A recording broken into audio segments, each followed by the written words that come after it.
Hi West Ham fans, how you doing? Okay, I already know the answer. Not great. Don't blame you. Thanks for all the people that contacted me and talked to me after the last vid, and several just recently begging me to lambaste Moyes over the one match that he played there. Oh boy, where to go? All right, let me start at the beginning. The match, diabolical. I have absolutely no other words for it. I'll call it like it is. Diabolical is what it was. Excuse me, someone's just sent me a text. Piss off. Oh, sorry. The setup, terrible. 5 at the back. I guess you could squeeze it out and say there was 3 at the back and 2 wingers, but it didn't end up like that, did it? Stoke at home. Yes, we should have been a little more attacking. Okay, a lot more attacking. It wasn't a good setup. However, a couple of things here. One, I watched Stoke versus Spurs and Arsenal, and I was quite amazed by the predictions of 3-0 by some people before that game. Stoke looked good against Spurs and Arsenal, and I thought they would give us trouble.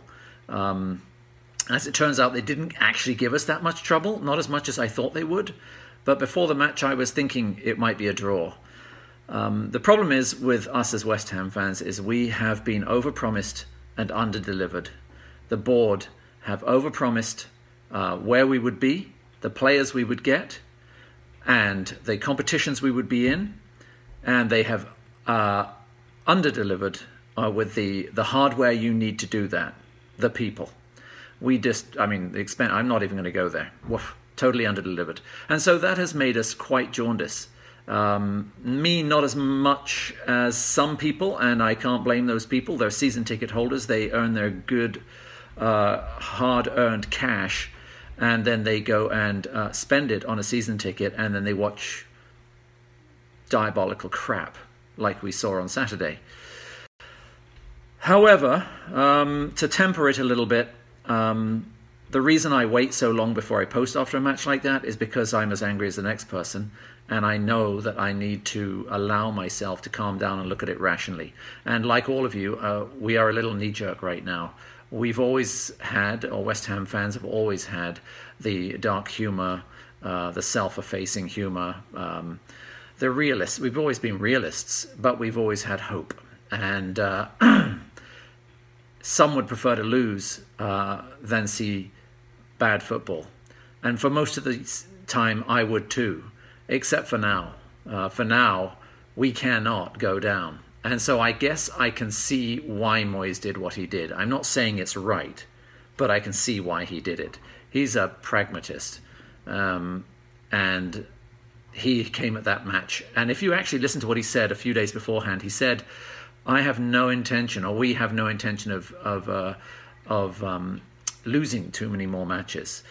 I think the words he used actually were clean sheet. He wanted clean sheets. And to me, that's a red flag for, I want, you know, I'm looking for a point, and if we get more, that's great. I can see the pragmatic side of that, given where we are. I'd much rather be us than Southampton right now. We could be in a semi-final at Wembley. Thank God we're not. Thank God we're not suffering what Southampton is suffering. They're too good to go down, but they're going down. You know, and I think they're going to turn the wick up, and I suspect over the next 3 games they may get 4 to 6 points out of those next 3 games. I mean, they've got, apart from Burnley, they've got 2 fairly winnable games. One's against Brighton at home. It's a derby, but I think they will pull the cork out. And I know that who their manager is. Hold your nose, make the sign. But I do think that they are actually playing for him. Maybe not the way that Southampton fans wanted to play, but they are playing for him. There has been an improvement since the match we played against them. Thank God we're not them, and we're in the position we're in. We're going to limp across the line. I wouldn't be surprised, given the criticism that Moyes is getting, to see us put on a bit of a performance or a show for the fans against some of the bigger clubs, that perhaps Man City, that he knows we can't probably beat. But those teams that we're in with a shout for, like Leicester coming up, not Arsenal, we're not going to win that one. I just don't see it. I don't see the quality on the pitch. And I don't know. There's something to do with the mentality right now. I just don't see it. But Leicester, possibly a draw. I don't know. But I can see where he's coming from. And if we stay up, I'll be the first to thank him. Like I said, he wasn't my first choice. The board got 50% of the decision right when they gave Slaven his leave. I'll give it gently there. And at the time, that's what I said. And then they appointed him, and I wasn't at all impressed. However, he is probably going to scrape us across the line. Given all the trials and tribulations our team has been through, the injuries, the board, the protests, and all the other stuff, it's probably as much as we could ask for. However, is he the future? Almost certainly not. Does he deserve a season next season and to build his own team, given what he did at Everton? Possibly. Is it going to happen? Absolutely. Brace yourselves. It's just the way it is. What can you do about it? Well, you can march when you say you're going to march. And I don't mean that as a kick in the you-know-whats. I'm just saying you have to keep the pressure on. And you cannot buy your season tickets. That will kick them where it hurts. That's the way that you make a choice. That's the way that businessmen actually, you make them tear up. And you don't make them tear up with emotion. You don't make them tear up with rational conversation. You make them tear up with a really good kick to you-know-where, their wallet. I'm not sure how many people have renewed right now. And I know that that's a hard decision. And probably I'm being hypocritical here. If I were over there, I would probably renew because I'm a fan and I want to see my team play. At the very least, I'd probably go see as many away games as I could.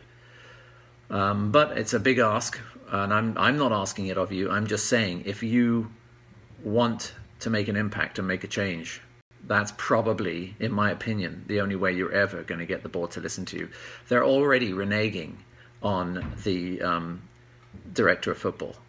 They're already reneging on that, and they're, whether it's been leaked, I don't know. But Moyes is being used as the reason for that. He wants apparently full control with a liaison, but he doesn't want a director of football. Whether that's true or not, I don't know. Whether that's a very clever leak by the board, given what we've seen, possibly. I don't want to be too down. I'm generally a positive person. I think that all this season, the other thing about West Ham not doing well against Stoke, have we seen any back-to-back results this season? Really? I don't think we have. And that's why, another reason I was kind of tentative when I saw those things. I thought, we are so like this. We are so inconsistent. We win by 3-0. And, we went to Chelsea and we got it. We got a goal. And, but it wasn't quite the performance we expected, although Chelsea are good. We saw them 3-0, Southampton, and they're going to the FA Cup, and I have no doubt they'll pull a fast one on Southampton again. They're looking good. We saw that, and then we saw Stoke. Arsenal, we could very well put a good performance in.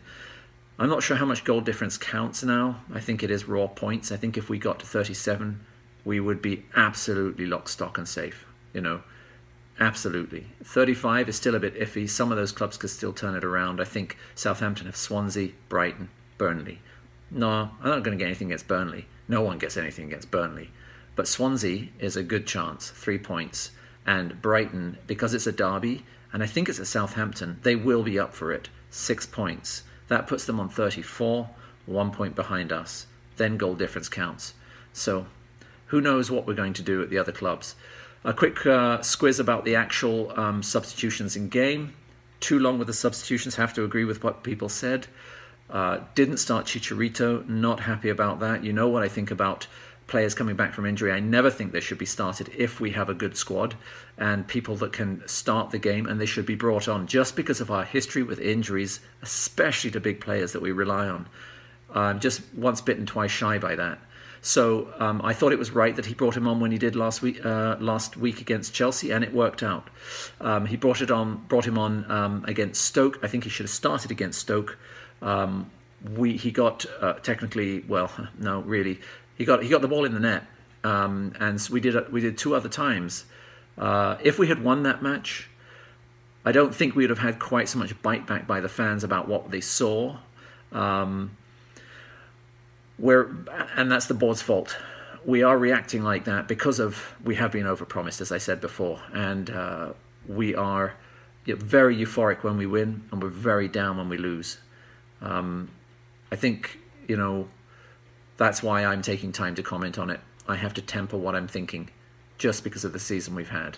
I'm very quick to get happy, and I'm very quick to get angry about things. And Stoke was awful. I know what I said about Moyes beforehand, but Stoke was awful, and I admit it.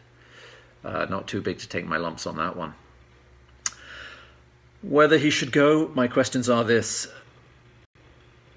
Who is out there? I know he'll keep us up next season if he's starting at the beginning of the season, and with his team around him, including Psycho, and building a squad of players that he works well with, then I know he'll keep us up. We perhaps need 1 season of stability now. Top 10 would be nice.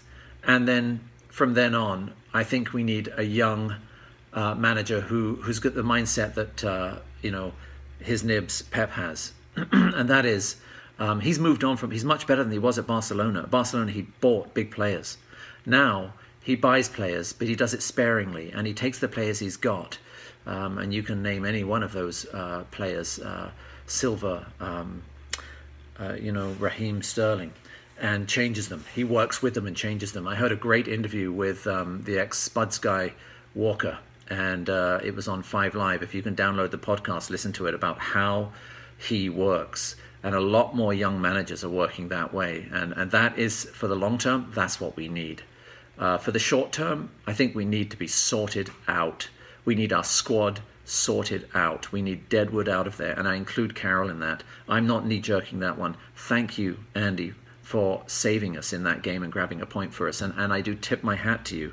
But I have to say, with all due respect, over the past 3, 4, 5 years, your game start and minute percentage for us against dollars and pounds spent isn't a good enough return to justify that. You have scored some wonderful goals, and you've been a great servant to the club. But I think it is now time for us to diversify, you to go one way and us to go the other. I mean Andy Carroll absolutely no harm at all. He was giant and wonderful, and he turned that game for us on the 90th minute. But to go forward, we can't be relying on Andy anymore. We need wholesale changes in that team.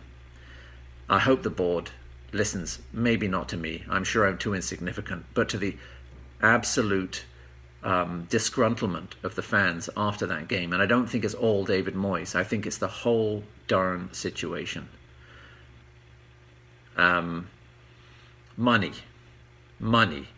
needs to be spent. Owners need to invest in their club. If they don't, this is what you can expect. This season, the fans' reaction, the up and down results, and that horrible sinking feeling, Mr. Sullivan, in your stomach when it's 4:45 on a Saturday and you realize that you are flirting with relegation with a 60,000-seater White Elephant Stadium. Think about that. Do you want that feeling again? I hope not. Anyway, with that said, I'm hoping we put on a good performance against Arsenal. Wouldn't it be great if we got a point and a good performance? Wouldn't it be great? No, sorry, I can't go there. I can't go there. Given this season, I can't go there. Anyway, keep your chins up. Come on, you Irons. See you next week.